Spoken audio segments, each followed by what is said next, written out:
I'm sitting here today with Rogelio Singson, the Secretary of the Department of Public Works and Highways for the Philippines. Newly appointed, he's been 1 month in office, and he's already made a lot of very major announcements in terms of creating more transparency in the process and introducing efficiencies. Thank you, Secretary Singson, for speaking to us today. Yeah. I'd like to get right away into some of your recent statements, basically talking about the public-private partnership and opening up your toll roads to greater investment. You'd like to get, of course, the banks more involved. Can you tell me what you've got in mind here?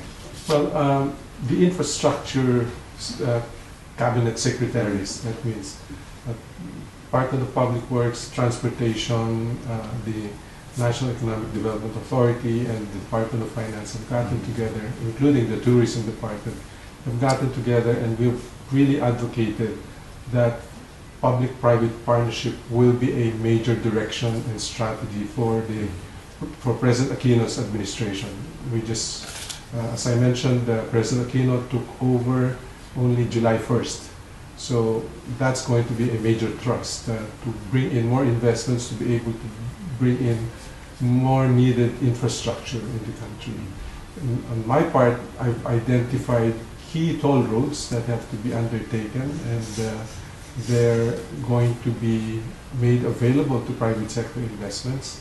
A full feasibility study has been done on these toll road projects. Aside from that, most of the past projects, for example, in road construction, did not include a component on maintenance. So now we're pushing, aside from the construction component of roads and bridges, we're also incorporating the maintenance component. So we're pushing as much as we can to the private sector. I see. Where do banks play a role in this, and what types of banks are you hoping to get involved? Development banks, foreign banks, Philippine banks? Both foreign and local, as well as multilaterals.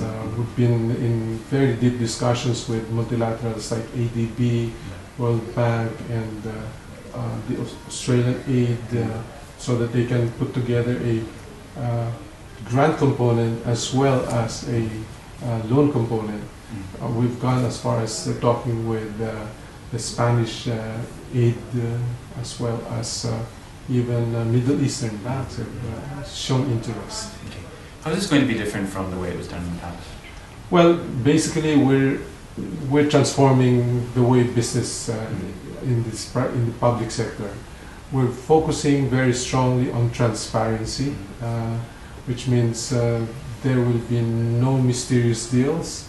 We will be allowing competition in terms of these private-public partnership projects. Okay. In terms of, I guess, day-to-day business, and especially, I guess, taking cash out of the system, allowing e-payments, allowing correctly labeled checks to be part of the process. Is that something that you're going to look at later, or? At this time, it requires some legal and legislation, because most of our procurement processes are legislated. So we're also trying to address that. We're trying to simplify, innovate the processes so that business will be a lot easier in terms of, as you said, collecting payments, getting your bills, as well as using e-procurement. In the world, we only know of one country who's into e-procurement for construction services. There's some difficulty implementing e-procurement for construction services. Okay. One of the things that we heard today was that you've been able to, I guess, make a 10% saving on your annual budget. $400 million out of your $4 billion annual budget has been saved, I guess, through some analysis, yes, through search for greater efficiencies. Can you describe how you did that? Well, we have a system we call Highway Development Management System that uses road condition, cost of the project, traffic volume, and so on. So very objective criteria. So you run all of the requests for funding for roads and bridges, and you run this through the system. And it measures based on net present value which priorities should be undertaken. So anything that does not appear there in your priorities should not even be funded. And we found out that as much as 17 billion, or translates to almost about 400 million, you did not have to fund because they were just a waste of money. Mhm. So just pure analytics. Mhm. I'm familiar with data analytics because in my previous job, I was able to save 1 billion out of 6.5 billion annual budget just using simple prioritization. Mhm.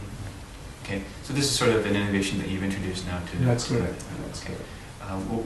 What had been used previously in that sense? Well, there's a lot of political decisions in the what projects have to be funded. Mhm. So therefore, even if you had this all along, if somebody feels that my project goes ahead of what is in the prioritization, then what has to be done is moved down until you have limited resources. Then you're not able to fund what are your priorities. What other sort of innovations are you hoping to introduce to the department? It's in the transformation of the culture.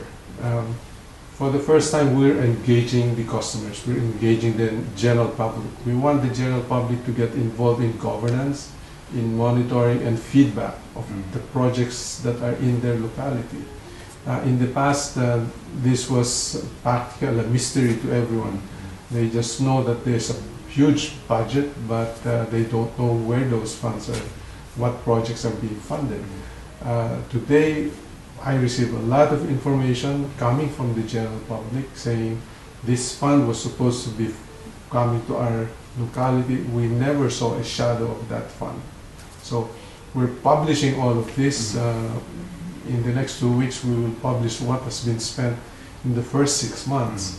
And people will know exactly how this taxpayers' money has been spent. So this is all really about transparency? That's correct. Really engaging the general public. Yeah. The only way this transparency program can succeed is the general public get involved. What are your challenges in the sense of pooling that information, that data, just to get it, to be able to analyze it? Of course, you've got a lot of silos, I would imagine. How do you break those down? And how No, do you make sure- surprisingly, they're there. Surprisingly, they've been there. And that's why on my first month, I was able to identify what were essential and which were not essential. Unfortunately, they have not been utilized properly. We even have a traffic assessment and reporting system where you identify where most of the accidents occur so that you're able to augment safety standards into those streets. But if you don't use them, then the system is useless. So the information has always been there? That's correct. Well, of recent years, but not. We are lucky that when I got there, the system was in place. Another thing that you want to implement is, I guess, a reshuffling of your internal staff. There's been some talk about maybe 1/3 of some positions would not be renewed, or the individuals will be relieved. How are you managing that? Well, very much part of the program is really transforming the organization. So necessarily, I have to identify who are professionals, who are not.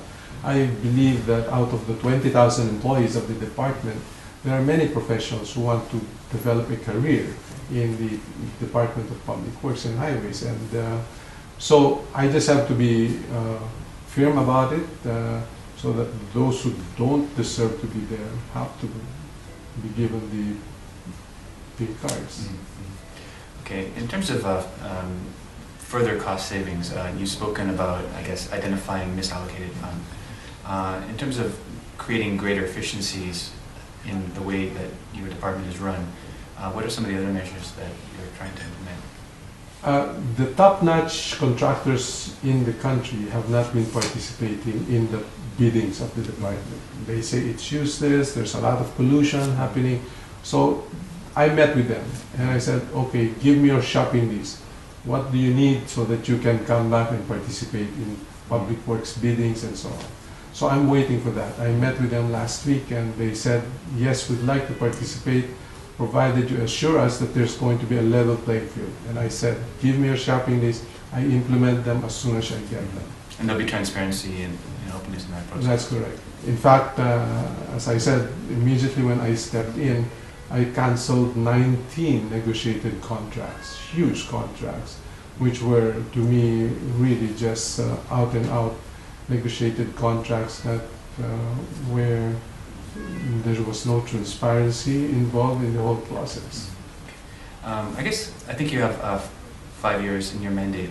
6 years. 6 years. What do you hope to achieve by the end of that in that sense? Well, my mandate is to make sure that our national roads meet international standards in terms of quality and safety.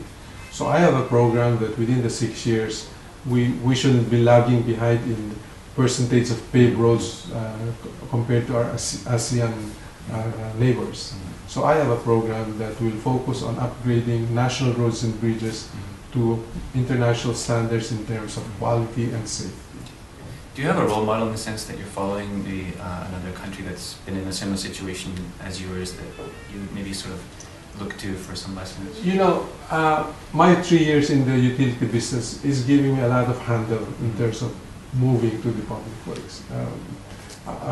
3 years from a very bad court rehabilitated entity, and in 3 years we were able to turn it around and make it profitable. It is also in highly regulated water distribution utility. So I'm using exactly the same strategy in terms of engaging the public.